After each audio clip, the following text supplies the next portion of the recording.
Ma coloc Cass s'obstine à appeler mon copain, notre copain. Depuis 2 mois, elle ne rate jamais une occasion. Au début, j'ai cru que c'était une blague. Mais aujourd'hui, ça me fait vraiment peur. Will et moi, ça fait 6 mois qu'on est ensemble. Il est à la fac, 2 heures d'ici, mais il vient régulièrement tous les 3 semaines et reste plusieurs jours. Au départ, tout le monde trouvait ça normal. Il aide pour le ménage, cuisine pour l'appart, répare tout ce qui traîne, bref, le mec parfait. Mais en septembre, Cass s'est fait larguer. Et là, tout a dérapé. D'abord, elle collait dans la cuisine lorsqu'il préparait à manger, lançant des « Il est trop mignon, tu as trop de chance, mon ex aurait jamais fait ça », tout en le regardant agir. Quand il bricolait, elle ne ratait pas une occasion de commenter ses bras. Quel homme? Il me faudrait un mec comme ça. Will devenait hyper mal à l'aise et filait directement dans ma chambre. Puis, elle s'est mise à faire des blagues sur notre copain. Ça commençait à tous les repas. Si Will m'apportait un café, « Ah, notre copain est aux petits soins. Il portait les courses? Voyez notre copain, toujours dispo. » Un jour, j'ai craqué. Je lui ai dit d'arrêter. Elle s'est marrée, genre « Détends-toi, c'est pour rire.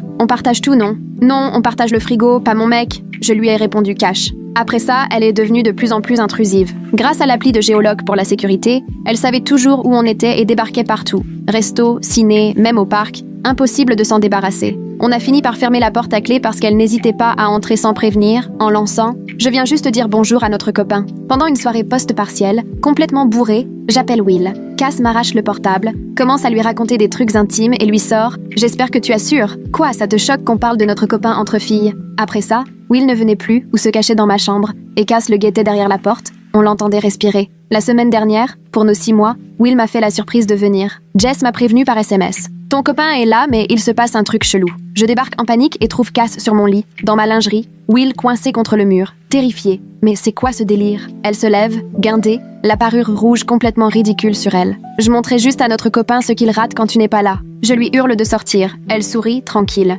C'est chez moi aussi, il n'a pas l'air de s'en plaindre, pas vrai, Will? Il tremblait. Je t'ai dit de me laisser, Kristen. Je t'attendais. Elle est rentrée comme ça, sans toquer. Fallait fermer à clé, franchement. Ça ressemble à une invitation. Ce soir-là, j'ai appelé la proprio. Cass est sur le bail. Impossible de la virer. Je suis allée voir la sécu du campus. Ils n'ont rien fait. Tant qu'il n'y a pas de menace, c'est une embrouille de colocataires. Point. Il y a 2 jours, Will m'a annoncé qu'il ne viendrait plus. Désolée, mais elle me fait flipper. La dernière fois, elle était en sous-vêtements chez toi. Jusqu'où elle ira? J'ai compris. Même si ça m'a anéanti. Cass pourrit ma vie, elle me vole mon couple. Hier, en rentrant, je la retrouve sur mon ordi, à fouiller dans mes photos. Elle était tombée sur des clichés privés de Will et moi. Rien de porno, mais quand même, c'était à nous. Dégage de là. Elle a répliqué « Il est canon, notre copain », sur ses photos. J'en ai fait des copies. J'espère que ça t'embête pas. J'ai menacé d'appeler les flics. Elle m'a balancé que ça ne servait à rien, qu'elle pouvait prétendre que Will lui avait envoyé. Qui va te croire? L'hystérique jalouse ou la coloc sympa qui a juste reçu des photos? Et là, sur l'écran, je repère un mail que je n'avais jamais rédigé. Une lettre de rupture, écrite par Cass à ma place.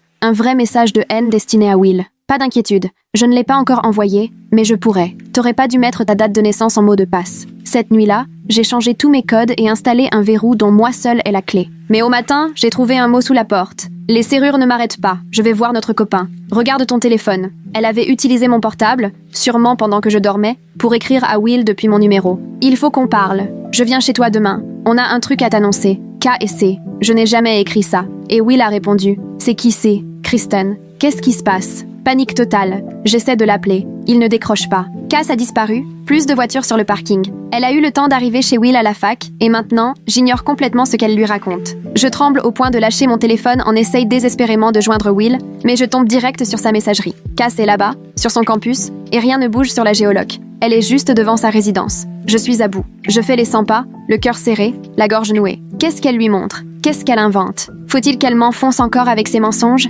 Ce faux message disait qu'on avait un truc à lui annoncer à 2, comme si j'étais complice. J'appelle encore. Messagerie. Soit il fait exprès d'ignorer mes appels, soit son téléphone est éteint, soit Cass a fait une bêtise. Aucune de ces options ne me rassure. Jess sort enfin de sa chambre, toujours en pyjama, alors qu'il est presque midi. Elle me trouve en train de tourner comme un lion en cage, et je devine à sa tête qu'elle voit à quel point je panique. Je dois ressembler à une folle. Je me sens complètement à la dérive. Je lui déballe tout d'un trait, sans même savoir si mes paroles veulent encore dire quelque chose. Le texto bidon, le départ de Cass il y a des heures, Will qui ne donne plus signe de vie. À mesure que je parle, Jess devient livide et finit par s'écrouler sur le canapé, comme si ses jambes la lâchaient. Elle avoue que Cass est de plus en plus bizarre, qu'elle parle sans arrêt de Will, qu'elle fouille dans mes affaires dès que j'ai le dos tourné. J'encaisse le choc. Jess savait tout ça et n'a rien dit. Elle me confie qu'elle a déjà surpris Cass à coller son oreille contre ma porte, et parfois l'entend se lancer dans des monologues à propos de Will, convaincue d'être seule. La semaine dernière, elle l'a vu piocher dans mon placard, essayer mes vêtements, se pavaner devant le miroir. Jess avait hésité à m'en parler.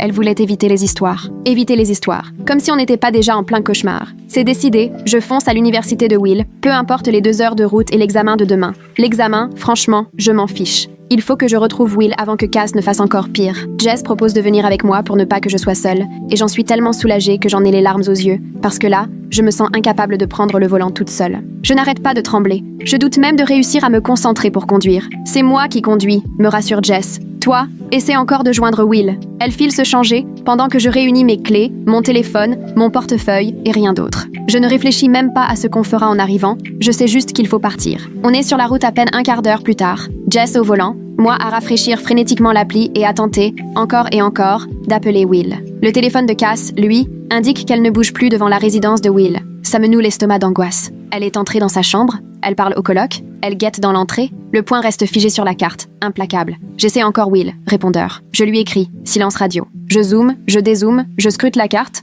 On n'a même pas fait 10 miles depuis qu'on a quitté l'appartement. Ce trajet va durer une éternité. Jess file sur l'autoroute et les kilomètres défilent sur les panneaux. Il en reste 120, 2 heures interminables. Soudain, elle me glisse qu'elle a commencé à prendre des notes sur les comportements de Cass, tout simplement parce qu'elle en avait peur. À un feu rouge, elle sort son téléphone et me montre des dates, des heures, les fois où Cass rôdait devant ma chambre, ses remarques flippantes sur le fait de tout partager, sa manie de tout surveiller. Jess a compilé des pages entières depuis des semaines. J'aurais dû te le dire plus tôt, murmure-t-elle, mais je voulais éviter que ça parte en vrille. Encore cette histoire de ne pas faire de vagues. Je lui dis que ce n'est pas grave, que moi non plus je n'ai rien vu venir, qu'au fond on pensait juste que Cass déraillait un peu depuis sa rupture. Mais là, noir sur blanc, tout paraît beaucoup plus réel, bien plus inquiétant. Ce n'est plus juste une coloc un peu à l'ouest, c'est vraiment grave, peut-être même dangereux. Au bout d'1 heure sur la route, enfin, un texto de Will. Je me jette littéralement sur mon téléphone. Je manque de le faire tomber. Son message me glace. Ta coloc est là. Elle raconte à mon surveillant que tu l'as envoyé pour veiller sur moi, parce que tu t'inquiètes pour ma santé mentale.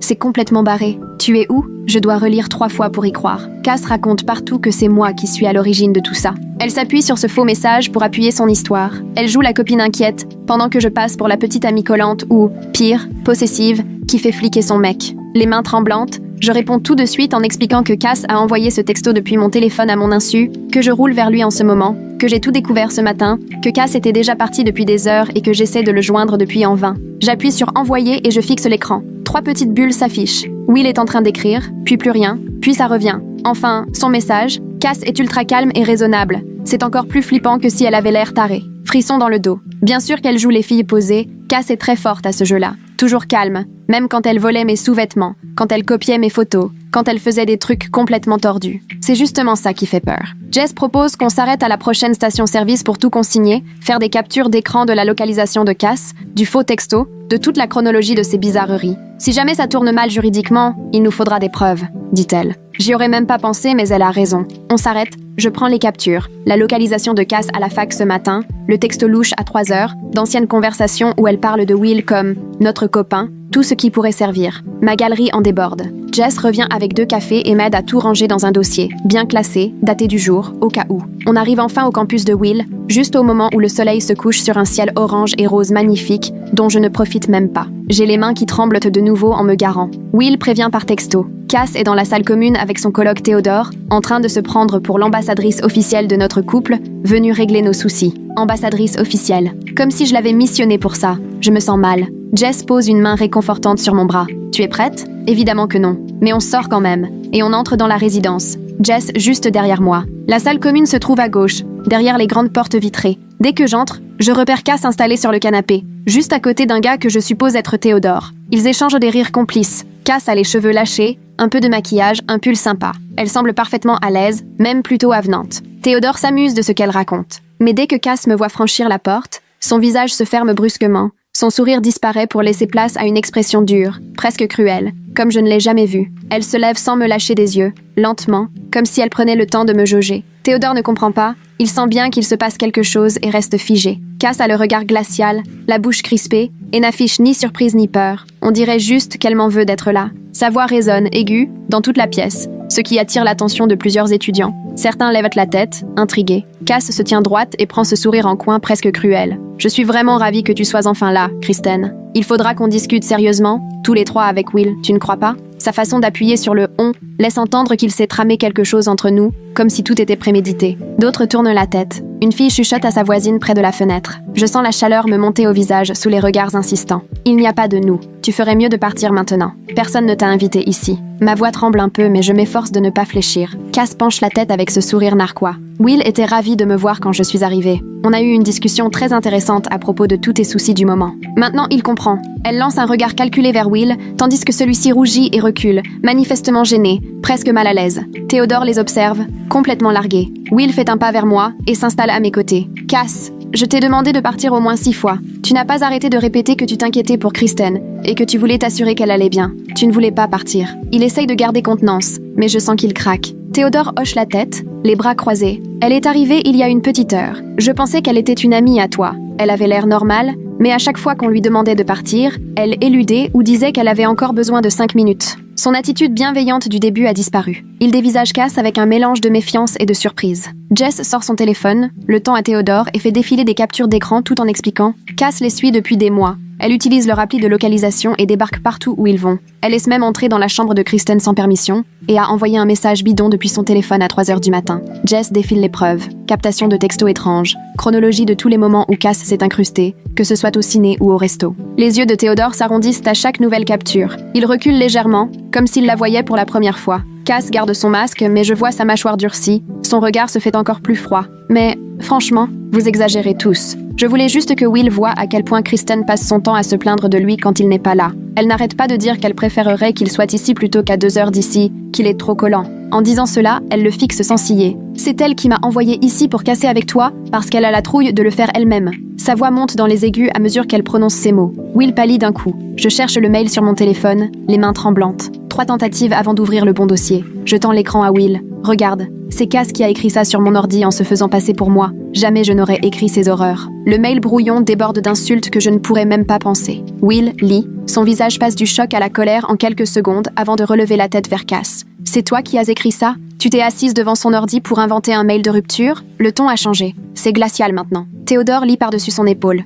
Bouche bée. Quelqu'un a visiblement prévenu la responsable de résidence. Elle débarque d'un pas décidé. Cheveux bruns tirés en arrière, badge au revers de la veste. Qu'est-ce qui se passe ici? On m'a signalé un problème. J'essaie d'expliquer mais tout se bouscule. Alors Jess intervient et montre les captures à la surveillante pendant que Will présente le faux mail. Théodore confirme que Cass a refusé de partir malgré leurs demandes répétées. La surveillante se ferme à mesure qu'elle écoute, puis se tourne vers Cass, sèche. Vous allez quitter le bâtiment tout de suite. Vous n'êtes pas étudiante ici, et de toute façon, vous n'êtes pas la bienvenue. Cass croise les bras, réplique. J'ai tout à fait le droit de rendre visite à une amie sur un campus public. Vous n'avez aucun droit de me mettre dehors juste parce que je discute avec quelqu'un. La surveillante sort son talkie-walkie et, en moins de 2 minutes, la sécurité débarque, 2 agents en uniforme. Elle leur explique la situation en montrant le téléphone de Jess. L'un des agents invite Cass à le suivre dehors. Rouge de colère, Cass se met à hurler. C'est du grand n'importe quoi. Kristen monte tout le monde contre moi parce que Will préfère ma compagnie à la sienne. Toute la salle commune nous observe. Certains filment la scène. Vous allez tous le payer, chacun d'entre vous.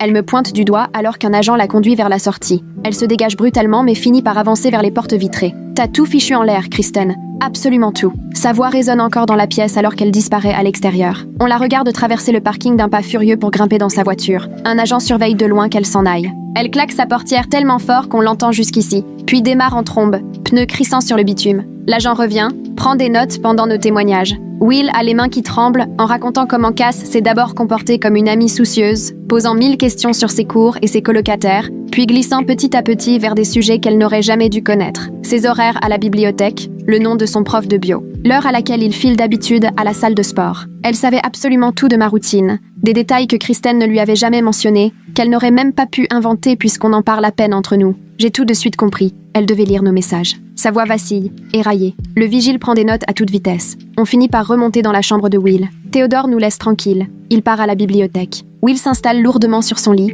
la tête enfouie dans ses mains, secouée de tremblements. Je m'assois près de lui, il se blottit contre moi. Elle était assise là, sur le canapé, et elle me racontait qu'elle s'inquiétait pour toi, que tu pleurais sans arrêt et que tu voulais me quitter. Elle assurait que tu l'avais envoyée pour prendre de mes nouvelles, parce que tu étais soi-disant trop bouleversée pour venir en personne. Il me fixe. Au début, j'ai failli la croire. Elle avait l'air si convaincante. Mais en la laissant parler, elle s'est mise à déballer mon emploi du temps par le menu, et j'ai compris qu'il y avait anguille sous roche. Elle connaissait mon créneau de TP de chimie le mardi et le jeudi, elle savait où je déjeunais le midi, au resto U des sciences. Comment aurait-elle pu savoir tout ça? Ses yeux brillent, humides, un nœud me serre le ventre. Je dégaine mon portable, affolée, et je commence à fouiller dans mes réglages. Faut vraiment que je change tous mes mots de passe là, tout de suite. Les mails, les réseaux sociaux, tout y passe. Will se rapproche et m'aide. Ensemble, on passe au peigne fin tous mes comptes. Dans mon mail, il y a l'historique des connexions. Et là, un frisson me traverse. Cass s'est connectée depuis son adresse IP depuis 3 semaines. Elle lit mes messages depuis presque un mois. Chaque mail échangé avec Will, chaque discussion avec ma sœur. Toutes les confidences envoyées à Jess, quand je me plaignais de la situation.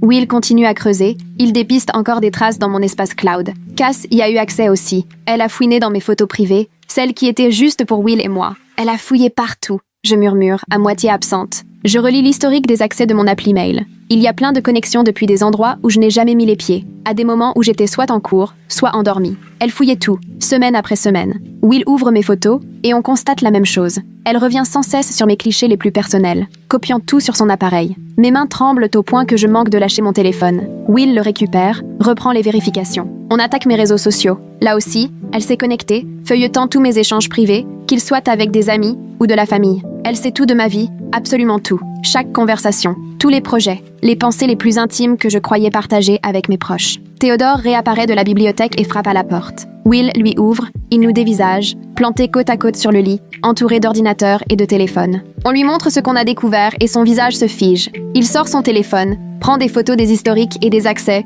suggérant de tout archiver avant que Cass puisse effacer ses traces. Jess envoie un texto, inquiète, et je lui explique ce qu'on vient de trouver. Elle répond aussitôt qu'elle, aussi, se sentait surveillée récemment, comme si quelqu'un fouillait dans ses affaires en son absence. Elle décide de vérifier ses comptes à son tour. Will tombe alors sur un document dans mon cloud que je n'ai jamais créé. C'est une liste détaillée sur lui, avec son emploi du temps, ses passages dans la bibliothèque, les noms de ses amis, ses colocataires, les lieux où il va régulièrement, jusqu'à son café préféré et sa commande habituelle. Toutes les dates remontent à presque 2 mois, juste après la rupture de Cass. Elle a monté un dossier complet sur lui, épiant ses habitudes comme si elle préparait un sale coup. Théodore lit par-dessus l'épaule de Will et lâche. Là, c'est carrément du harcèlement, pas juste une colocataire bizarre ou jalouse. Il insiste pour qu'on aille direct voir la sécurité du campus. Surveiller les gens à un tel point, c'est grave. Il est presque minuit, mais impossible d'attendre le matin, j'ai la trouille. Et si Cass revenait cette nuit? Si elle s'en prenait à nous maintenant qu'elle sait qu'on a tout compris? Théodore propose qu'on dorme dans le salon commun, sur les canapés, histoire de rester où il y a du monde et une surveillance.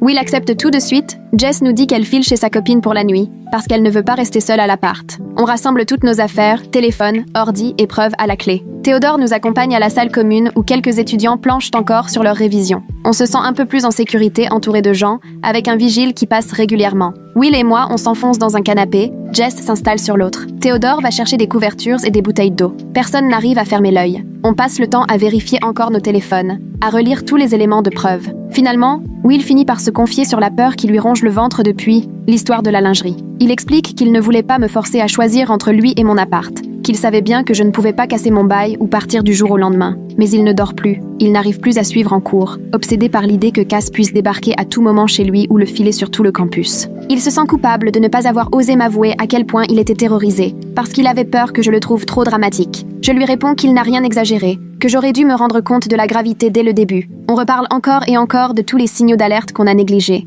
les respirations derrière la porte, cette géolocalisation constante. La façon qu'avait Cass de s'immiscer dans chaque coin de notre vie de couple, toujours au courant de tout ce qu'on faisait. Will avoue qu'il avait cessé de venir chez moi non pas par manque d'envie, mais parce qu'il était sincèrement inquiet de ce dont Cass était désormais capable. Théodore finit par s'endormir sur une chaise, mais Will et moi restons éveillés, à guetter le lever du soleil à travers les vitres. Peu à peu, la lumière inonde la salle commune, d'autres étudiants émergent pour aller en cours ou prendre leur petit déjeuner. Je me sens épuisée, mais encore sur le qui-vive, la boule au ventre pour la suite. Je prends mon téléphone et j'appelle ma grande sœur Heidi, parce que j'ai vraiment besoin d'un point de vue extérieur au milieu de tout ce bazar, de quelqu'un qui sait garder son sang-froid. Elle décroche dès la 2e sonnerie, un peu alarmée puisqu'il est rare que je la joigne aussitôt. Je lui raconte tout, ce qui s'est passé la veille et durant la nuit, l'arrivée inattendue de Cass et tout ce qu'on a découvert sur ses agissements. Heidi écoute sans m'interrompre, puis elle prend quelques secondes avant de parler. Tout ça ressemble beaucoup au cas de harcèlement que j'ai analysé durant mon master de psycho, explique-t-elle. Elle ajoute que souvent, quand une victime essaie de prendre de la distance ou d'imposer des limites, le harceleur devient encore plus envahissant. La surveillance et la collecte d'informations sont des signes d'obsession qui, Sans intervention, s'aggrave. Elle me demande si j'ai déjà contacté la police. Je lui réponds que c'est prévu dans la matinée. Sans hésiter, elle me dit qu'elle saute dans sa voiture tout de suite et qu'elle sera là dans quelques heures. Elle insiste pour relire l'ensemble du dossier avec nous et décider de la suite à donner. Surtout, elle m'ordonne de ne pas revenir seule à l'appartement, de rester dans un endroit public bien fréquenté jusqu'à ce qu'elle arrive. Rien que d'entendre sa voix, je me sens déjà un peu rassurée. Savoir qu'elle vient m'épauler me soulage. Will réveille Jess et nous filons tous les trois prendre un café au bistrot du campus. On s'installe près de la fenêtre, histoire de pouvoir observer la rue et croiser des regards familiers. Théodore arrive, on refait le point sur toutes les preuves, on vérifie qu'on a bien fait des captures d'écran et mis de côté tous les éléments nécessaires. Heidi arrive vers midi, fatiguée par le trajet, mais déterminée. Elle me serre fort dans ses bras, puis s'installe avec nous autour de la table. On lui montre tout ce qu'on a rassemblé sur mes comptes et le dossier très détaillé que Cass a rédigé sur Will. Heidi sort aussitôt son carnet, note chaque date et chaque fait et commence à organiser tout ça sur une frise chronologique. Elle nous explique qu'il faut démontrer une escalade dans le harcèlement. Un fait isolé peut sembler anodin, mais leur accumulation prouve une obsession et une intention claire. Elle met en évidence la façon dont Cass s'est montrée de plus en plus intrusive et audacieuse, passant de simples remarques à la filature, au piratage de mes comptes et à l'intrusion sur le campus de Will sans être invitée. Heidi insiste. Le fait que Cass ait constitué un dossier aussi précis sur Will montre une volonté de nuire et une préméditation que la justice ne prend pas à la légère. Elle propose qu'on aille cet après-midi même faire un signalement officiel à la sécurité du campus. Elle compte nous accompagner et veiller à ce qu'aucun détail important ne soit oublié. Will est un peu tendu, mais il accepte. Théodore annonce « Je viens aussi, je peux témoigner, vu que j'ai vu Cass refuser de partir hier et que je l'ai entendu proférer des menaces. » On traverse donc le campus pour se rendre à la police universitaire, dans le bâtiment administratif. L'agent Flynn O'Brien nous accueille dans un petit bureau. Il est plus jeune que je ne l'imaginais, la trentaine. Posé, professionnel, et ce calme m'apaise un peu. Je commence à tout raconter depuis le début. Heidi prend des notes pour qu'aucun détail ne nous échappe. L'agent O'Brien écoute attentivement. Il demande des précisions sur les dates et les heures, puis me demande de lui montrer les historiques de connexion ainsi que le fameux dossier de Cass.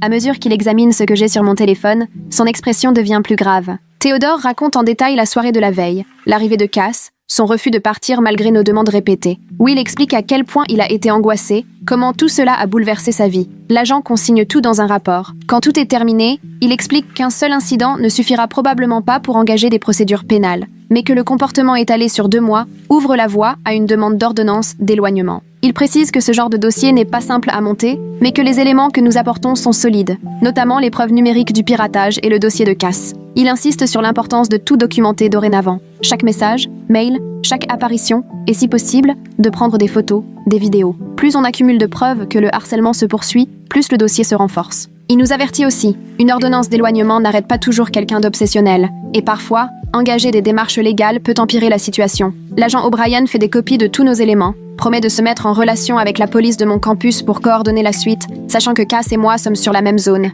Il me donne son numéro direct en me disant de le joindre immédiatement si Cass tente d'entrer en contact ou se manifeste quelque part. Il me conseille également de parler à l'administration du logement étudiant, conseillant de ne plus partager mon appartement avec une personne dont le comportement est aussi inquiétant. En sortant du commissariat, je suis soulagée d'avoir lancé l'alerte, mais aussi terrifiée par ce qui pourrait arriver. Heidi passe son bras autour de mes épaules et me rassure. « Tu as bien fait d'en parler, il fallait te protéger, même si c'est difficile. » Will semble épuisé et inquiet. Je prends conscience qu'il faudra de toute façon que je retourne tôt ou tard à mon appartement. J'ai cours le lendemain, toutes mes affaires sont là, je ne peux pas laisser Cass prendre le dessus sur ma vie. Jess envoie un message, elle a vérifié chez elle, Cass n'est pas revenu, mais des objets ont bougé. Heidi insiste, je rentre avec toi, je reste quelques jours pour veiller sur toi. Will voudrait en faire autant, mais il est obligé d'assister à ses cours. On décide donc qu'il reste sur son campus pour le moment, on s'appellera chaque soir en visio. Le trajet du retour me semble interminable, même s'il ne dure que 2 heures. Jess nous attend sur le parking et on monte ensemble. L'atmosphère de l'appartement n'a plus rien à voir avec celle que j'ai connue.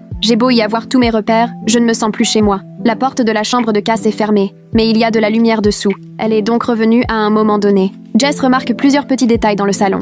Des objets déplacés, un cadre photo qui n'est plus à sa place, la télécommande posée ailleurs. De petites choses, mais qui montrent clairement que quelqu'un a fouillé dans notre espace. Quand j'entre dans ma chambre, je remarque aussitôt qu'on y a pénétré, malgré la clé. La serrure n'est qu'un simple bouton qu'on ouvre avec un trombone. Les tiroirs de ma commode sont à demi ouverts, mes papiers ont été dérangés sur le bureau et la porte du placard mal refermée. Je commence à faire le tour pour voir ce qui a disparu, la gorge nouée. Le pull que Will m'avait offert pour mon anniversaire s'est envolé. Les photos de nous deux que je gardais soigneusement dans une boîte aussi. Mon journal, celui où j'écris écrivait tout sur notre histoire et mes pensées les plus personnelles, a lui aussi disparu. Cass s'est approprié des morceaux de ce que j'avais construit avec Will, comme si elle collectait des preuves ou cherchait à s'insinuer dans notre histoire en volant nos souvenirs. Jess s'aperçoit elle aussi qu'il lui manque des affaires. Une écharpe, un livre prêté. Des bricoles que Cass pourrait facilement prétendre avoir empruntées ou partagées. Cette atteinte à notre intimité me glace, parce que Cass ne se contente plus de nous surveiller. Elle s'attaque désormais à ce qui compose nos vies, à ce qui nous est le plus intime. Heidi réagit tout de suite. On va changer la serrure de ta chambre, tout de suite. On part acheter une vraie serrure, à clé, pas une babiole qu'on manipule en 2 minutes.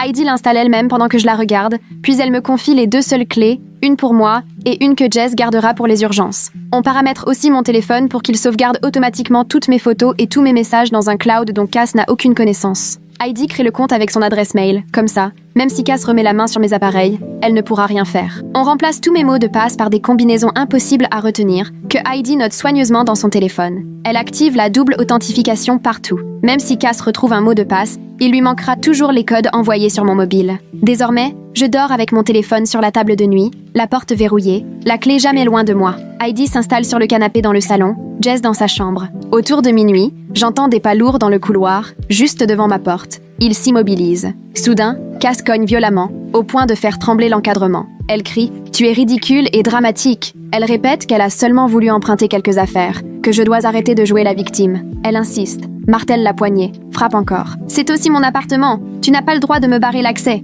Je m'empare de mon téléphone et j'envoie. Cass est devant ma porte, à Heidi. À peine quelques secondes plus tard, j'entends celle-ci dans le couloir. « Cass, arrête, retourne dans ta chambre. » Cass rétorque. « T'as rien à faire là. Occupe-toi de tes affaires. » Elle reprend ses coups, désormais à coups de pied. Je la devine au téléphone. Heidi annonce clairement notre adresse. Elle appelle la police. Cass le comprend sûrement, car elle hurle. « Tu vas le payer. Tu retournes tout le monde contre moi, sans raison. » Elle cesse de frapper, mais je perçois encore sa respiration lourde derrière la porte. Jess sort de sa chambre. « Calme-toi, Cass. » Cass lui lance. « Toi aussi, tu me trahis. » Les 15 minutes suivantes semblent durer une éternité. Je reste barricadée, la porte toujours verrouillée. J'écoute Cass faire les 100 pas dans le couloir, marmonnant des choses que je n'arrive pas à comprendre. Enfin, d'autres voix résonnent. Des voix basses, autoritaires, posent des questions. Heidi ouvre pour les policiers et, d'un instant à l'autre, tout bascule. Cass murmure tout à coup, la voix tremblante, presque en pleurs. Elle tente d'expliquer aux policiers qu'elle s'inquiétait simplement pour moi, qu'elle voulait venir s'assurer que tout allait bien. Elle ajoute que j'ai des comportements bizarres, que ça l'alarme. Un agent me demande de sortir. J'ouvre la porte, les mains qui tremblent, et je découvre 2 policiers en uniforme dans le salon. Cass est assise sur le canapé, en larmes, recroquevillée et l'air perdu. Elle me lance un regard humide. Je suis désolée de t'avoir fait peur. Les policiers nous demandent de parler séparément.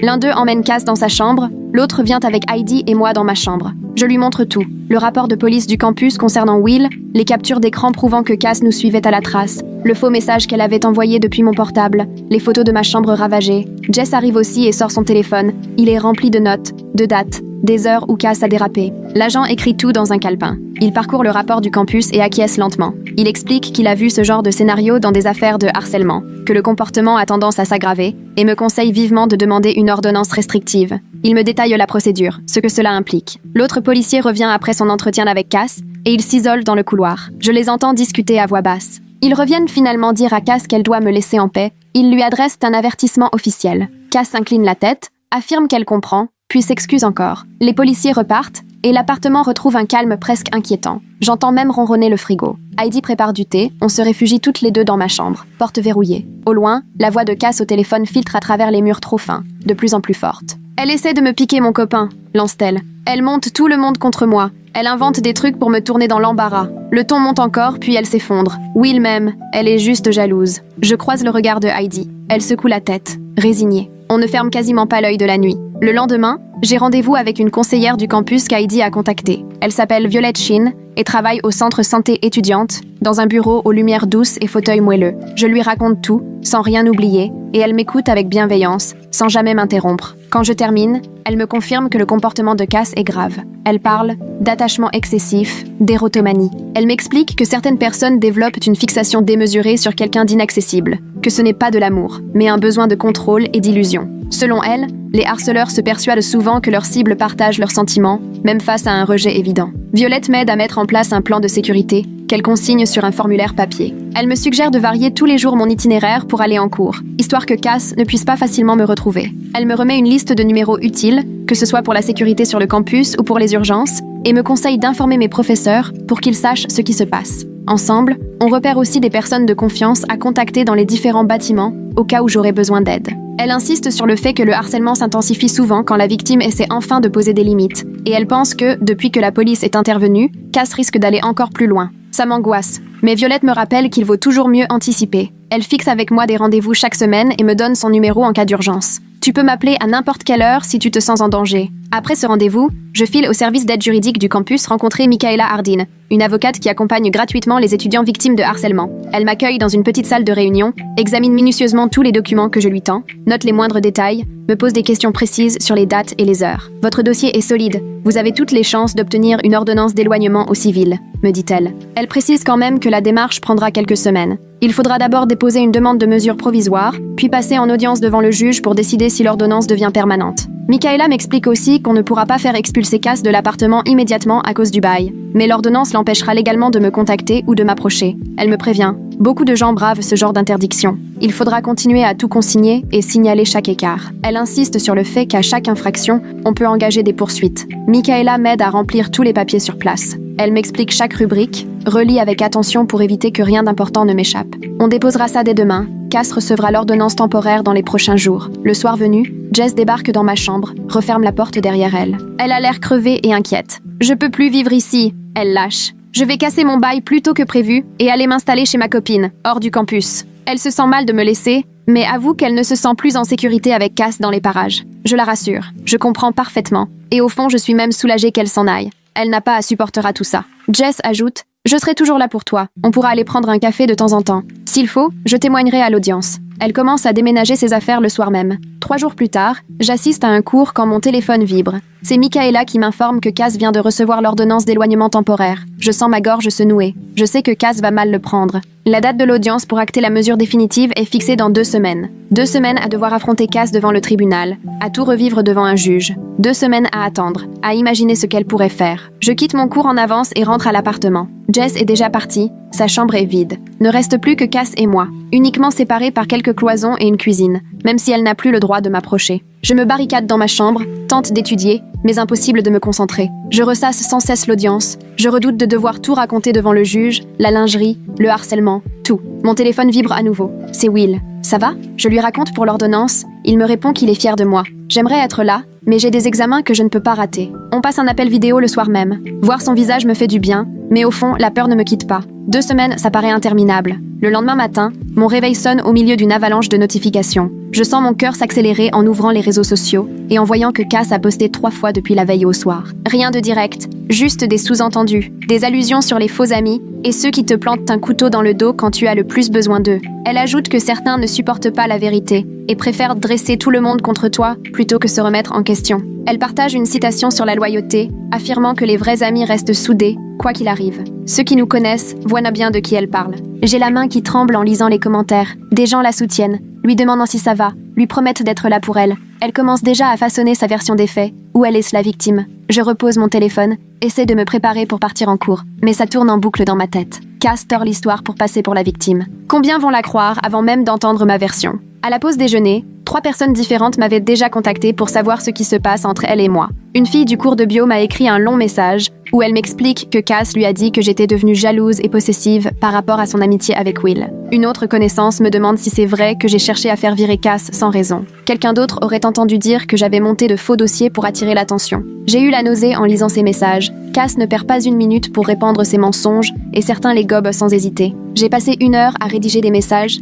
à expliquer la vérité avec preuves et captures d'écran à l'appui. Certaines se sont excusées dès qu'elles ont vu les preuves, d'autres n'ont rien répondu, et ça m'a tordu le cœur de me demander si elles préféraient croire Cass. En tout cas, mes vrais amis se sont tout de suite rapprochés après que je leur ai tout montré, et ça m'a remonté le moral, même si je me sentais toujours isolée, consciente que certains me prennent pour l'instable de service. Jess m'a écrit pour me dire que Cass se donnait en spectacle sur les groupes de discussion, jouant la pauvre victime et laissant croire que je m'étais emballée pour des blagues innocentes. Je sens la colère monter. Peu importe le nombre de preuves, il y aura toujours des gens pour croire sur parole la version de Cass. Ce soir-là, Will m'a appelé et sa voix me paraissait différente, tendue, étranglée, comme je ne l'avais jamais entendue. Il m'a confié avoir fait une attaque de panique pendant son cours d'économie, simplement parce que quelqu'un qui lui tournait le dos ressemblait à Cass. Il était complètement incapable de respirer et il a dû sortir précipitamment de la salle. Maintenant, son professeur est persuadé qu'il ne prend plus ses études au sérieux. Ses notes chutent parce qu'il n'arrive plus à se concentrer, toujours sur ses gardes. inquiet à l'idée que Cass réapparaisse à tout moment. J'ai passé 2 heures au téléphone avec lui à essayer de le rassurer.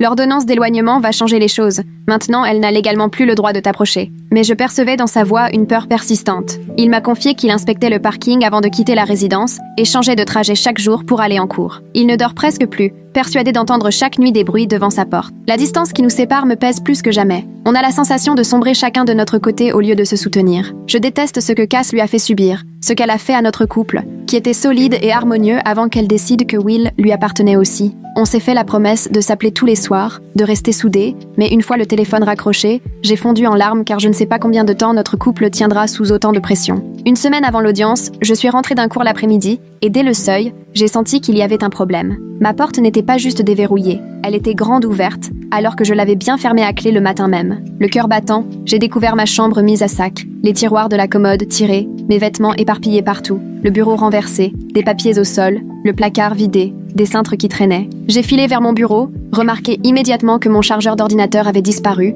puis j'ai vérifié ma boîte à bijoux. Plus de colliers de ma grand-mère, ni des 2 bagues offertes par Will. Des photos de Will et moi, épinglées au mur, avaient aussi disparu. Sur mon lit, un mot griffonné de la main de Cass m'a glacé. Tu ne peux pas garder ce qui doit être partagé. J'avais les mains qui tremblaient en photographiant tout avec mon téléphone pour garder une trace de chaque dégât, chaque preuve, avant de toucher quoi que ce soit. C'était pire que tout. Cass avait réussi à forcer la serrure, à profaner mon espace le plus intime et à emporter ce qui m'était cher. Le message ne laissait aucune place au doute. C'était une menace claire, et je savais qu'elle franchissait là une limite très grave aux yeux de la loi. J'ai appelé tout de suite la police, demandant expressément à parler à l'agent O'Brien, qui connaissait déjà notre situation. Il est arrivé en moins de 20 minutes. Je lui ai tout montré, la voix tremblante, énumérant les objets volés avant de lui faire lire le mot. Il a examiné chaque recoin de la pièce, pris des photos sous tous les angles, tout noté avec minutie. Il a observé la serrure, m'indiquant les griffures qui prouvaient l'effraction. Il a mis le mot dans un sac à preuves soigneusement étiqueté et m'a expliqué que c'était une violation flagrante et grave de l'ordonnance d'éloignement.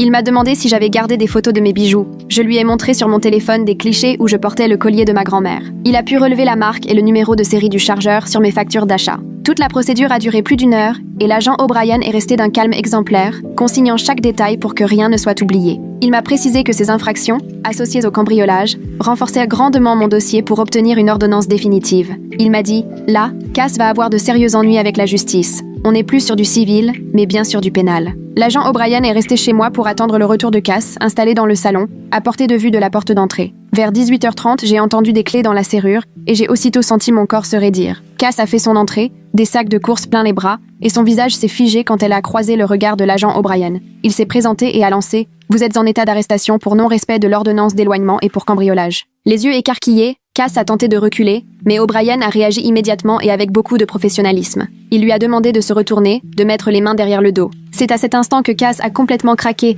et s'est mise à hurler sur moi. « Tu as détruit ma vie, tu es égoïste et infect, incapable de partager quoi que ce soit. Will t'aurait choisi s'il n'y avait pas eu ta manipulation. » Elle clamait qu'elle ne me pardonnerait jamais, que tout était de ma faute. L'agent O'Brien l'a menottée alors qu'elle hurlait, le mascara coulant sur son visage pendant qu'il lui énonçait ses droits. D'autres policiers sont arrivés en renfort et ont fouillé la chambre de Cass avec son accord, retrouvant mon chargeur ainsi que certaines photos disparues. Ils ont tout consigné comme preuve, tandis que Cass continuait à sangloter et crier à l'injustice. La voir partir menottée aurait dû me rassurer, mais je me suis juste sentie vidée, atterrée que tout en soit arrivé là. Le lendemain, Michaela m'a appelé pour m'annoncer que Cass avait déjà été libérée sous caution. J'ai eu un pincement au cœur. Je croyais qu'elle resterait incarcérée au moins jusqu'à l'audience. Mais apparemment, ses parents avaient tout pris en charge. Michaela m'a précisé que le juge avait néanmoins durci l'ordonnance d'éloignement, en ajoutant des conditions très strictes. Désormais, Cass n'a absolument plus le droit de remettre les pieds dans notre appartement. Elle ne pourra récupérer ses affaires, si besoin, qu'en présence de la police et selon des modalités strictement légales. Michaela m'a assuré que c'était une réelle protection pour moi.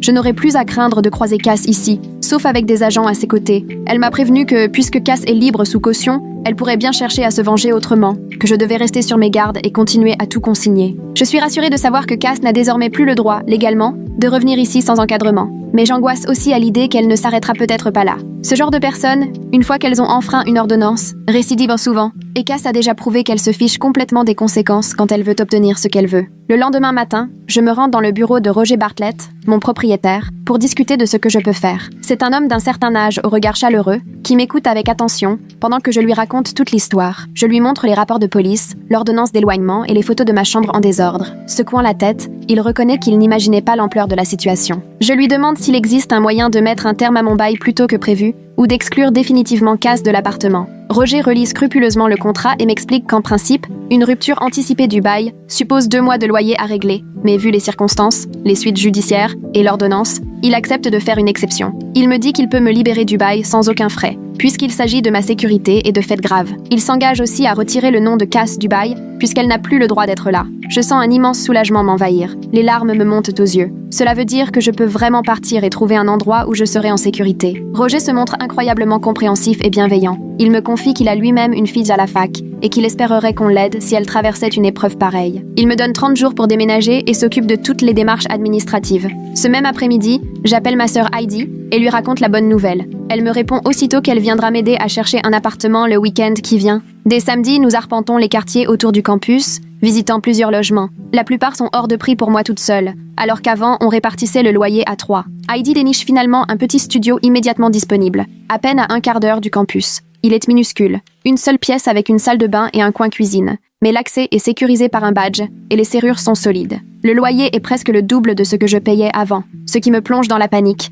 Comment vais-je pouvoir m'en sortir? Heidi contacte nos parents pour leur expliquer la situation. 1 heure plus tard, ma mère me rappelle et m'assure qu'ils prendront en charge la différence chaque mois parce que ma sécurité passe avant tout. Sa voix tremble d'émotion et de colère en découvrant tout ce que j'ai vécu, mais au fond, elle souhaite avant tout que je sois au calme. Je fonds en larmes au téléphone pour la remercier. Je n'osais pas demander leur aide, mais rester dans cet appartement n'est plus possible. On verse la caution le jour même et le propriétaire m'annonce que je pourrais emménager dès le week-end suivant. Avoir enfin une solution concrète et un lieu sûr me donne l'impression de reprendre mon souffle après des semaines d'oppression. 2 semaines plus tard, le tribunal fixe l'audience pour l'ordonnance d'éloignement. Ce matin-là, l'angoisse me coupe littéralement le souffle à l'idée de devoir témoigner. Michaela me retrouve au palais de justice et m'explique comment va se dérouler l'audience. Nous attendons ensemble, assises dans le couloir, mes mains tremblant sans discontinuer. Lorsque notre tour vient enfin, je distingue Cass installée à une table avec son avocate. Une femme tirée à 4 épingles. Cass évite mon regard, mais je remarque la tension sur ses traits. La juge, une femme d'un certain âge, impose le respect sans jamais paraître injuste. Michaela commence par présenter l'ensemble de nos preuves.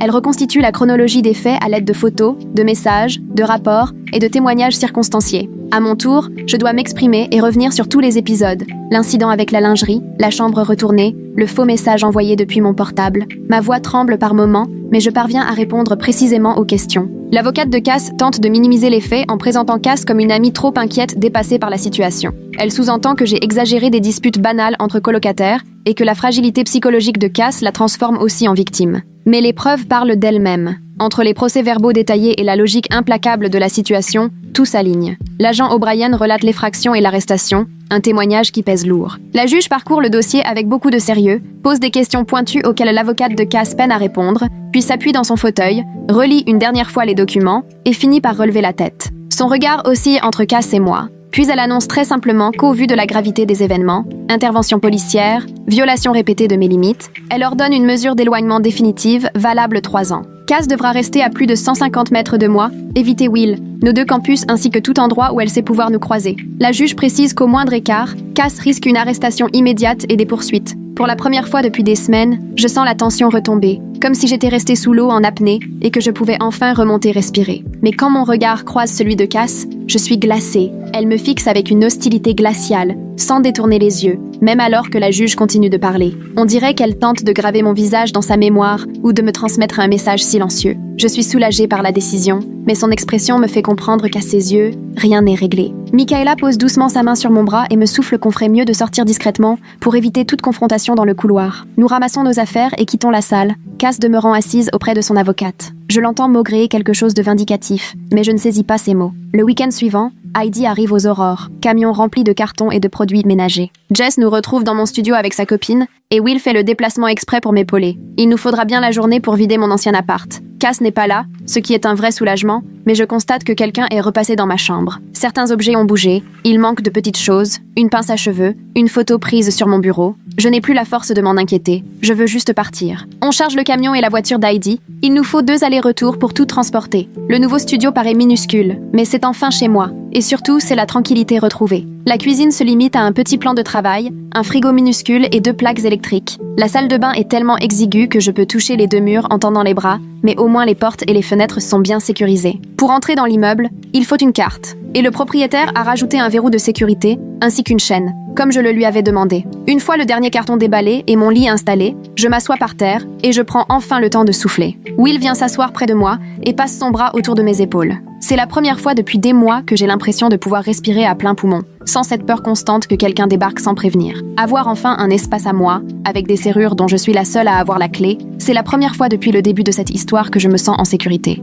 Jess commande des pizzas pour tout le monde et comme on n'a pas encore de meubles, on mange tous assis par terre. Heidi me promet de m'emmener dénicher quelques meubles pas chers dans des brocantes le week-end suivant. Pour l'instant, j'ai un lit, mes vêtements et mon intimité, ça me suffit largement. Le premier mois dans mon nouvel appart se passe plutôt tranquillement, sauf que Cass enfreint l'ordonnance d'éloignement à 2 reprises. La première fois, c'est un mardi matin, pendant mon cours. Je traverse le campus pour aller au bâtiment des sciences quand je l'aperçois, plantée près des arceaux à vélo, à une douzaine de mètres à peine. Elle est juste là, à me fixer. Je reste figée une seconde, puis je sors mon téléphone pour la prendre en photo. Elle me repère, fait brusquement demi-tour et s'éloigne à grands pas, mais je file aussitôt signaler l'incident à la police du campus. L'agent O'Brien prend ma déposition et confirme qu'à 12 mètres, elle est largement hors la loi par rapport à la limite des 150 mètres imposés. Il me dit qu'il va faire un rapport et prévenir l'agent de probation de Cass. Quelques semaines après, deuxième infraction, cette fois sur les réseaux sociaux. Je reçois une demande d'ajout d'un compte inconnu. En regardant le profil, c'est évident que c'est un faux. Le compte date seulement de 3 jours, aucune publication, et sa photo de profil est une photo de Will, que je sais que Cass avait récupérée sur mon ordi. Je reçois un message. Je pense à vous deux. Je fais des captures d'écran, je bloque le compte, et j'envoie tout à l'officier O'Brien, qui transmet ensuite les preuves à l'avocat de Cass, en précisant que toute récidive n'entraînerait plus seulement du sursis, mais carrément de la prison. Michaela m'explique que la justice prend ce genre de choses très au sérieux, surtout s'il y a répétition, et que chaque preuve renforce mon dossier si jamais on doit retourner devant le tribunal. Will et moi, on fait désormais des appels vidéo 3 ou 4 fois par semaine. Il est trop anxieux pour venir chez moi, il a peur que Cass traîne dans les parages et le suive s'il passe. Je comprends parfaitement, j'ai exactement les mêmes angoisses, mais cette distance est dure à vivre. Avant, on passait nos week-ends ensemble. Aujourd'hui, on se contente d'entretiens vidéo. Même nos conversations ont changé. On ose enfin parler à cœur ouvert, dire ce qu'on ressent, partager nos peurs et nos besoins. Will avoue que voir Cass débouler dans sa résidence universitaire a été l'une des plus grosses frayeurs de sa vie, et il a encore du mal à dormir par moments. Je lui parle de mes séances avec ma psy, comment Violette m'aide à remettre un peu d'ordre dans tout ça. On fait des plans pour l'avenir, pour le jour où on se sentira enfin tranquille. Sorties, petites escapades, toutes ces choses de couple qu'on osait à peine imaginer avant. Ce n'est pas facile d'être séparés, mais au moins, maintenant, on communique beaucoup mieux qu'à l'époque où il venait me voir toutes les semaines. On ose poser des mots sur nos anxiétés, au lieu de tout garder pour nous, et cette sincérité nous rapproche malgré les kilomètres. Je continue à voir Violette chaque semaine, des séances axées sur tout ce que j'ai enduré à cause du harcèlement. Elle me fait travailler sur des exercices pour comprendre que je n'y suis pour rien, que rien n'aurait pu me laisser deviner jusqu'où Cass irait. Je m'en veux encore de ne pas avoir été plus ferme, de ne pas avoir repéré les signaux, d'avoir fait preuve de trop de gentillesse et d'avoir laissé Cass croire à une complicité qui n'existait pas. Violette m'explique que ce genre de personne teste les limites petit à petit, pour mieux installer le doute. Elle me répète que mon sentiment de culpabilité est courant, mais n'a pas lieu d'être. Impossible d'imaginer qu'une coloc, qui plaisantait à moitié sur notre copain, finirait un jour par s'introduire dans ma chambre et prendre ma place. Le plus dur, finalement, c'est de gérer la colère. Je suis furieuse que Cass ait gâché une période heureuse de ma vie, qu'elle ait fait peur à Will, qu'elle se soit autant immiscée dans mon intimité, qu'elle ait fouillé dans mes messages, mes mails, mes photos perso. Violette m'aide à comprendre que cette colère est normale, même saine, et que j'ai parfaitement le droit de la ressentir après ce que j'ai subi. Elle m'apprend à l'accepter, à ne pas la laisser m'envahir ou me faire perdre pied. Les séances sont épuisantes, mais elles me font du bien. À chaque fois, je me sens un peu plus légère, un peu plus maîtresse de mon histoire. 3 mois après l'obtention de l'ordonnance restrictive, Michaela m'appelle pour me donner le résultat de la procédure pénale contre Cass. Pour la violation de l'ordonnance et l'effraction dans ma chambre, un accord a finalement été trouvé avec le parquet. Cass a accepté une mise à l'épreuve à la place de la prison, avec des conditions très strictes. 2 séances hebdomadaires obligatoires, avec un psy spécialiste des comportements obsessionnels, un rendez-vous tous les 15 jours avec son agent de probation, et l'obligation de prouver qu'elle suit bien son traitement. Et surtout, elle doit changer d'université dès le prochain semestre, ce sur quoi le procureur a insisté, puisqu'avoir Cass sur le même campus aurait rendu toute récidive beaucoup trop facile, même accidentelle. Cet accord m'épargne le passage au tribunal et la confrontation avec Cass, ce qui me soulage énormément. J'en avais vraiment la boule au ventre à cette idée. Michaela me prévient quand même qu'un accord amiable ne veut pas dire que la personne reconnaît ses torts ou a changé. Cass a sans doute accepté uniquement pour éviter la prison, pas parce qu'elle a vraiment pris conscience de la gravité de ce qu'elle a fait. Du coup, je dois rester vigilante et continuer à tout consigner. L'ordonnance restrictive reste en place, peu importe comment la procédure se termine. Et si elle ne la respecte pas, les conséquences seront graves. Apprendre que Cass sera sur un autre campus le semestre prochain m'a soulagée d'une telle façon que j'en avais presque les larmes aux yeux quand Michaela me l'a annoncé. Je n'aurai plus cette angoisse de la croiser en cours ou lors d'événements organisés à la fac, ni besoin de me retourner constamment ou de changer de trajet pour l'éviter. Lors de notre séance suivante, Violette m'a prévenu que l'hypervigilance est une réaction très courante chez celles et ceux qui ont subi du harcèlement, même longtemps après que la menace ait disparu. Elle m'a expliqué que mon cerveau s'est habitué pendant des mois à demeurer en alerte, prêt à réagir au moindre signe de danger ou de confrontation, et que ce réflexe ne disparaît pas du jour au lendemain, même si Cass n'est plus là. Je me rends compte qu'elle a raison. Je continue à regarder derrière moi en allant en cours, et mon cœur s'emballe dès que je croise quelqu'un qui ressemble à Cass, que ce soit par la silhouette ou la couleur des cheveux. La semaine dernière, j'ai aperçu une fille avec une veste identique à celle que Cass portait souvent, et j'ai eu une vraie crise de panique avant de réaliser que ce n'était pas elle. Mon corps réagit encore comme si le danger était toujours là, alors que je sais pertinemment que Cass sera désormais bien loin d'ici. Violette me rassure. Tout cela est normal, cela passera avec le temps et en continuant la thérapie. Elle m'apprend des techniques pour m'ancrer dans le présent, pour reprendre le contrôle quand je sens que la panique monte, en me rappelant que je suis en sécurité maintenant et que la menace appartient au passé. On a enfin pu retrouver un certain sentiment de sécurité, au point que Will est venu passer un week-end chez moi, dans mon nouvel appartement, au tout début du printemps. Cela faisait des mois qu'on n'avait pas pu se retrouver à deux, sans cette peur ou tension constante entre nous. On n'a rien fait d'extraordinaire. On a préparé le petit déjeuner à deux dans ma micro-cuisine, regardé des films sur mon ordi, traîné dans le quartier sans avoir à scruter les environs ou craindre une mauvaise surprise. On a parlé de ses candidatures pour l'école doctorale, de mes projets pour le prochain semestre, de la possibilité d'aller voir sa famille cet été, et pourquoi pas de partir ensemble découvrir un endroit où aucun de nous n'est jamais allé. Des discussions de couple toutes simples, sur un futur qui redevient possible. Être à nouveau physiquement proche de lui sans une angoisse constante en arrière-plan m'a paru bizarre au début. J'ai compris à quel point je vivais crispée, convaincue qu'à chaque instant quelque chose de grave allait arriver. Will m'a dit qu'il ressentait la même chose, sur le qui-vive, comme s'il s'attendait à voir Cass débouler au coin de la rue. Mais elle n'a pas réapparu. Personne n'est venu frapper à ma porte. Pas de message angoissant. Ce week-end, on a simplement pris le temps de se retrouver, de se rappeler ce qui faisait que ça marchait entre nous. Quand Will est reparti le dimanche soir, j'étais triste, bien sûr, mais plus terrorisée. On a convenu qu'il reviendrait dans 2 semaines. On recommence à construire quelque chose de vrai, sans la présence oppressante de Cass qui plane au-dessus de nous. Avec Jess, on s'est mise à se voir régulièrement autour d'un café, souvent 1 fois par semaine, à mi-chemin entre chez elle et chez moi. Elle s'est excusée encore une fois de ne pas m'avoir parlé plus tôt du comportement de Cass, de ne pas m'avoir alertée sur la gravité de la situation. Je lui ai répété ce que je lui avais déjà dit. Je ne lui en veux pas. Je n'ai, moi non plus, rien vu venir. J'ai vécu avec Cass tous les jours sans me rendre compte à temps à quel point ça devenait inquiétant. Il était déjà trop tard quand j'ai compris. Jess m'a confié qu'elle aussi souffrait encore d'anxiété, qu'elle se sentait coupable de ne pas avoir mieux joué son rôle d'amie auprès de moi. J'ai tenu à lui rappeler qu'elle m'a vraiment aidée. Elle a repéré les dérives de Cass, elle est venue avec moi sur le campus de Will, elle a témoigné lors de l'audience pour l'ordonnance de protection, elle m'a aidé à déménager. Tout ça a compté. Ensemble, on a reparlé de cette leçon difficile. Il est impossible de deviner, juste à l'apparence, qui peut devenir dangereux. Cass n'avait rien d'inquiétant au départ, juste un peu à fleur de peau après sa rupture, mais jamais menaçante. Comme tout a basculé progressivement, on a fini par normaliser des attitudes qui auraient dû nous alerter bien plus tôt. Cette expérience nous a rapprochés. On partage le sentiment d'avoir traversé quelque chose de vraiment effrayant, d'avoir survécu ensemble. Jess fait partie des rares à vraiment saisir ce que j'ai vécu, puisqu'elle a tout vu de près. J'ai aussi intégré un groupe de parole à la fac, pour les étudiants victimes de harcèlement ou de menaces.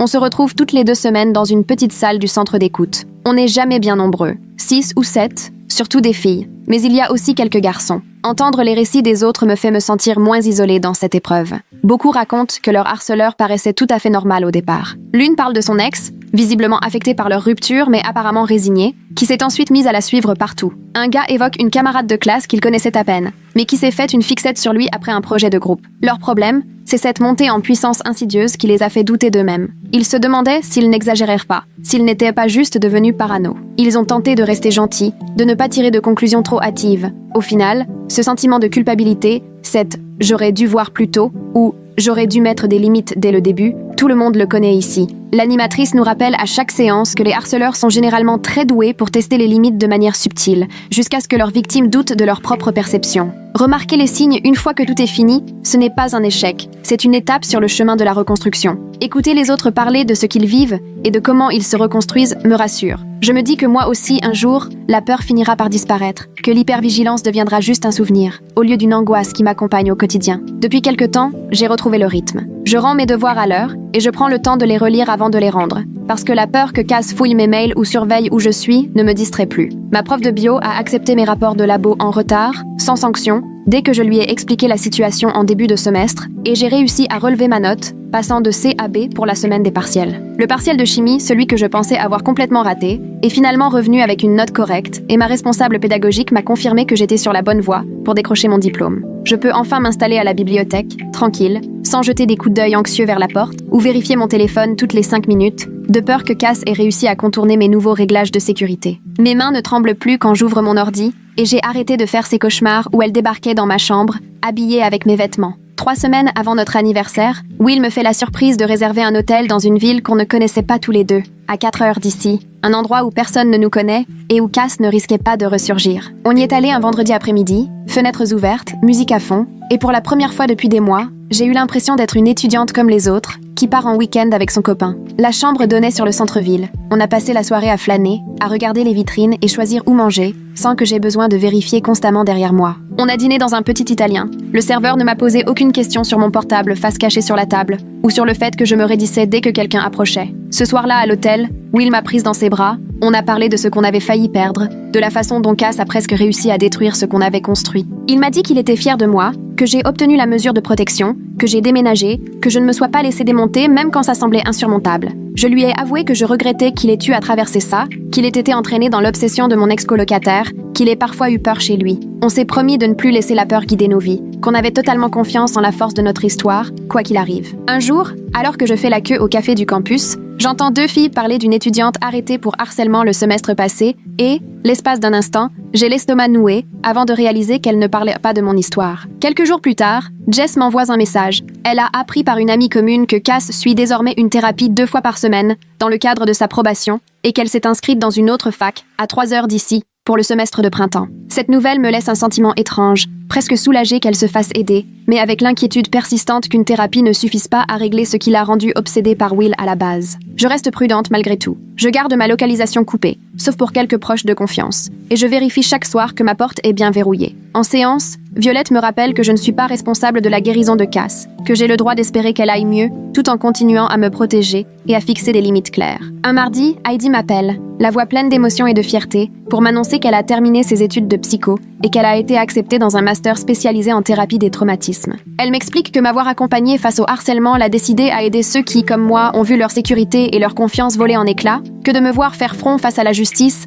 avancer dans la reconstruction, lui a montré combien les victimes ont besoin d'être comprises. Je ressens de la fierté qu'il soit sorti quelque chose de positif de tout ça, même si je ne souhaiterais jamais ça à personne. Heidi me confie: tu as été plus courageuse que tu ne pensais. Beaucoup de gens n'arrivent pas à mettre des mots sur le harcèlement avant que la situation devienne grave, alors que toi, tu as su réagir avant que Cass n'aille trop loin. On discute de sa rentrée en master, et peut-être que je pourrais l'aider sur des projets liés à la prévention du harcèlement ou au soutien des victimes. 6 mois après le départ de Cass dans une nouvelle fac, je traverse le campus le matin sans scruter la foule ni regarder derrière moi toutes les 2 minutes. La tension qui durcissait mes épaules s'est envolée, et je ne sursaute plus si quelqu'un m'aborde à la BU ou au resto U. Je continue à voir Violette un mercredi sur 2, parce qu'on ne guérit pas totalement du jour au lendemain, et qu'il y a encore des moments où certains souvenirs réveillent en mon angoisse. Mais la plupart du temps, aujourd'hui, je me sens normale, comme n'importe quelle étudiante qui pense à ses partiels, à ses devoirs, plutôt qu'à la crainte d'être suivie ou surveillée par son ex-coloc. Je peux partager un café avec des amis sans me coller face à toutes les sorties de la salle,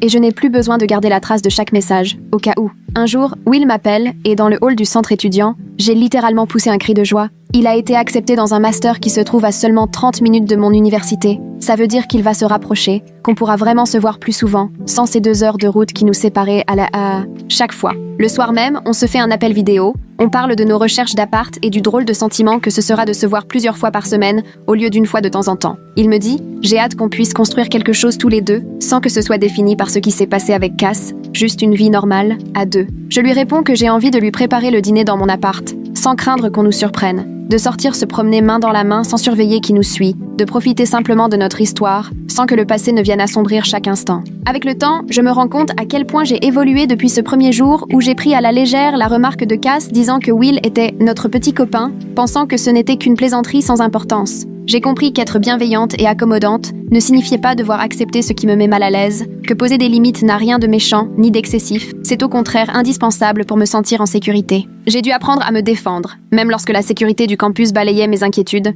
comme si elles n'avaient aucune importance, à tout consigner, à monter un dossier pour qu'enfin on me prenne au sérieux. J'ai réalisé que prendre soin de moi, ce n'est pas être égoïste, que je n'ai de compte à rendre à personne quant à mon espace ou à ma vie privée, même si on partage un appartement ou si la personne traverse une période compliquée. J'écoute désormais mon instinct quand quelque chose me semble étrange, au lieu d'étouffer mon malaise de peur de déranger. Mon studio est devenu ce qu'il me fallait, un lieu où c'est moi qui choisis qui entre et à quel moment, où chaque objet m'appartient, n'a pas été déplacé, emprunté ou volé par quelqu'un d'autre. Je l'ai aménagé à mon goût, avec des affiches, des plantes et des photos de ceux en qui j'ai confiance. Et la chaîne à ma porte me rassure le soir quand je suis seule. Will vient le week-end. On cuisine ensemble dans ma petite cuisine, sans avoir cette crainte qu'on vienne s'introduire sans prévenir ou que quelqu'un écoute derrière la porte. Jess passe pour des soirées films, et on rigole, on parle de tout et de rien, au lieu de chuchoter sur des comportements suspects ou de faire des plans pour se protéger. Ma relation avec Will est devenue plus solide après tout ce qu'il s'est passé avec Cass, parce qu'on a appris à se parler franchement, à partager nos peurs et nos limites, à se faire confiance, à se choisir vraiment même quand il aurait été plus simple d'abandonner. Aujourd'hui, je suis entourée de personnes qui respectent mon espace et mes décisions, qui comprennent que veiller sur soi n'a rien de paranoïaque et que fixer des limites n'est pas une sanction. Je suis enfin heureuse, d'une manière dont je ne me pensais plus capable il y a 6 mois, et je suis fière du chemin parcouru.